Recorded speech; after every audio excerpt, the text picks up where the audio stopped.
ইদাস সামাউ শাক্কাত, যখন আকাশ ফেটে যাবে। ওয়া আযিনাত লিরাব্বিহা ওয়া হুক্কাত, আর তার রবের আদেশ শুনবে এবং এটিই তার করণীয় হবে।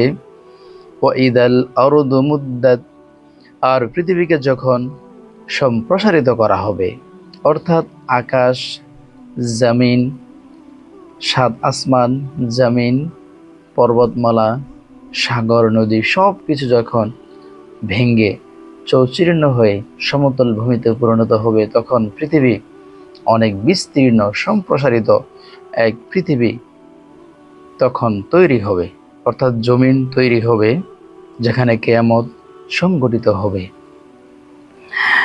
وألقت ما فيها وتخلت, আর পৃথিবী তার অভ্যন্তরে যা আছে তা বাইরে নিক্ষেপ করে দিবে, তা বাইরে নিক্ষেপ করবে এবং শূন্য গর্ভ হবে, অর্থাৎ তার পেটে কিছু রাখবে না, সব কিছু পৃথিবী গর্ভপাত করে দিবে, ভূমি করে দিবে।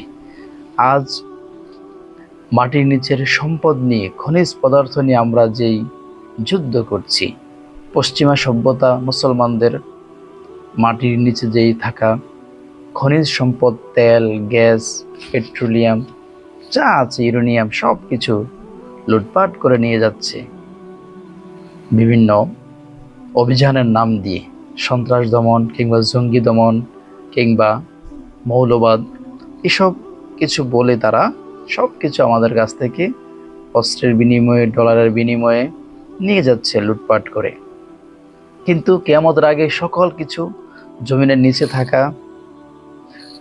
নিচে থাকা সকল কিছু আল্লাহর নির্দেশে জমিন বের করে দিবে, ভূমি করে দিবে। তখন আর কারোর এগুলোর প্রতি লোভ লালসা আকৃষ্ট কেউ আর থাকবে না, করবে না।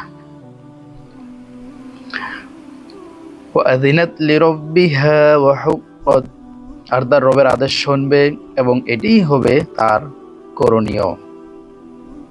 ইয়া আইয়ুহাল ইনসানু ইন্নাকা কাদিহুন ইলা রাব্বিকা কাদহান ফামুলাকি, হে মানুষ, তুমি কঠোর পরিশ্রমের মধ্য দিয়ে তোমার সৃষ্টিকর্তার দিকে এগিয়ে যাচ্ছ, অতঃপর তুমি তার সামনাসামনি হবে।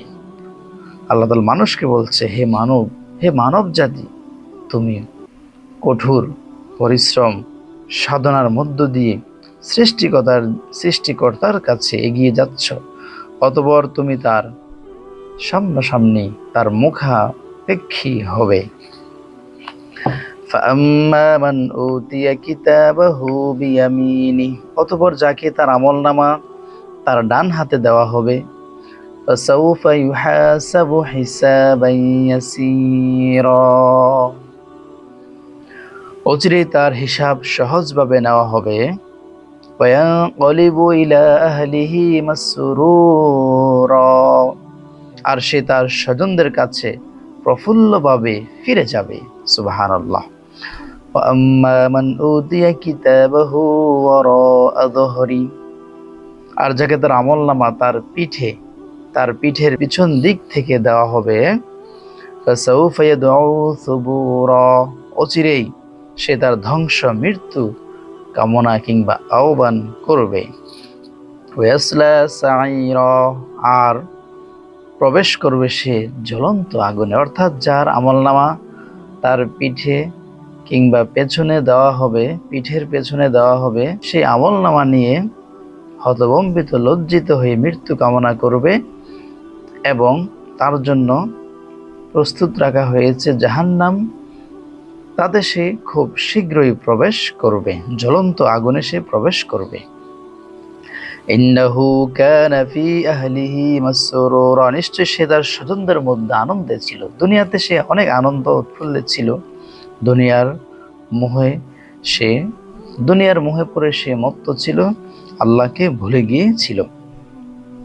ইন্নাহু যান্না আল্লা ইয়াহুর, নিশ্চয় সে ভাবত সে কখনোই ফিরে যাবে না। আউযুবিল্লাহ। সে মনে করত অমর, এই পৃথিবীর সম্পদ আমাকে সবকিছু দিতে পারবে, কিন্তু মৃত্যুর পরে সবকিছু বৃথা, মিথ্যা। ছাড়া আর কিছুই, ধোঁকা ছাড়া আর কিছুই নয়। বালা ইন্না রাব্বাহু কানা বিহি বাসীরা, অবশ্যই ফিরে যাবে, নিশ্চয়ই তার রব তার উপর ছিলেন দৃষ্টিবান।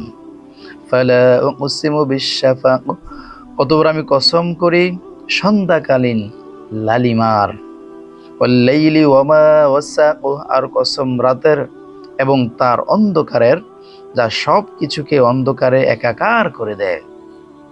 ওয়াল-কমারি ইযা তাসাক, আর কসম চাঁদের যখন তা পূর্ণ প্রাপ্ত হয়, অর্থাৎ আমরা পূর্ণিমার চাঁদ যখন বলি 12-13 এই তারিখে সাধারণত চাঁদ পূর্ণ হয়ে থাকে, সেটাকে আমরা পূর্ণিমার রাত, পূর্ণিমার চাঁদ বলে থাকি। লাতারকাবুন্না তাবাকান আন তাবাক, নিশ্চয়ই তোমরা এক স্তর থেকে অন্য স্তরে আহরণ করবে।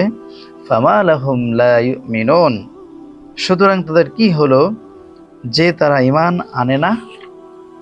ওয়া ইযা কুরিয়া আলাইহিমুল কুরআনু লা ইয়াসজুদুন, আর যখন তাদের কাছে কোরআন পাঠ করা হয় তখন তারা আত্মসমর্পণ করে না। বালিল্লাযীনা কাফারু ইউকাযযিবুন, বরং অথচ কাফিররা কোরআনকে মিথ্যা অভিহিত করে। আল্লাহু আ'লামু বিমা ইউ'উন, আর তারা মনে যা পোষণ করে আল্লাহ তার সবচেয়ে বা তা সম্পর্কে সবচেয়ে ভালো জানেন। ফাবাশশিরহুম বিআযাবিন আলীম, সুতরাং তাদের জন্য রয়েছে যন্ত্রণাদায়ক শাস্তি, অতএব তুমি তাদেরকে যন্ত্রণাদায়ক শাস্তির সুসংবাদ দাও। ইল্লাল্লাযীনা আমানু ওয়া আমিলুস সলিহাতি লাহুম আজরুন গায়রু মামনুন, কিন্তু যারা ঈমান আনে ও সৎ কাজ করে তাদের জন্য রয়েছে অফুরন্ত নিয়ামতপূর্ণ জান্নাত, অফুরন্ত পুরস্কার। সুবহানাল্লাহ। আল্লাহ তাআলা আমাদেরকে তার দ্বীনের পথে চলার তৌফিক দান করুন এবং পবিত্র কোরআন অর্থ সহ বুঝে শুনে পড়ে বাস্তব জীবন আমল করার তৌফিক দান করুন। ওমা তৌফিক ইল্লা বিল্লাহ। আসসালামু আলাইকুম ওয়া রাহমাতুল্লাহি ওয়া বারাকাতুহু।